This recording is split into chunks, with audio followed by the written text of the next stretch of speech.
For Muslims, death is not something that we sit and wait without preparation. We prepare for it because what comes after it is eternal.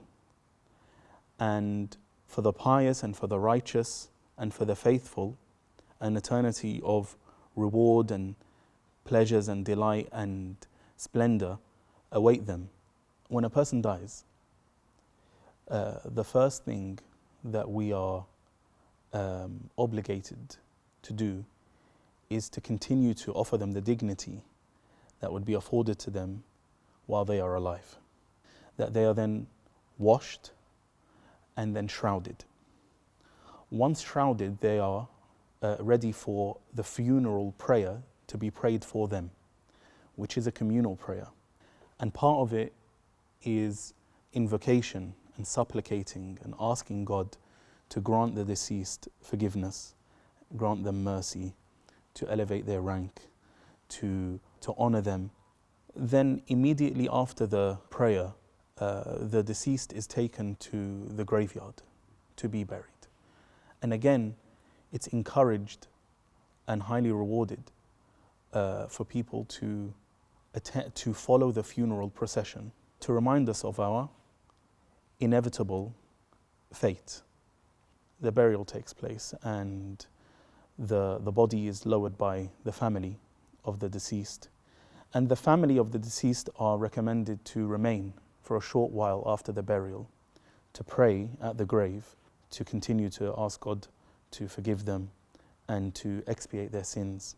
Sadness is something normal, but that sadness should not consume us. And that's why the grieving period is restricted to 3 days, where during that grieving period, we're recommended to bring food with us and to prepare for the family of the deceased what they need. Grieving is a process that everyone deals with in a different manner. We are not expected to suppress our sadness, but we are expected to move on, because the nature of life is that it is in motion. It never stands still. I think the most difficult thing for people who lost family due to COVID was the fact that they were unable to be with them during their final moments. And God tells us in the Quran, He says, indeed those who said, Allah is our Lord, and then they were upright upon that. The angels descend upon them. This is during their final moments. The angels descend upon them, saying to them, do not fear and do not grieve. For a Muslim, that gives us a lot of comfort. Know that they were not alone and that they were in better company. Company that we hope for when we are in that same, when we're in that same position.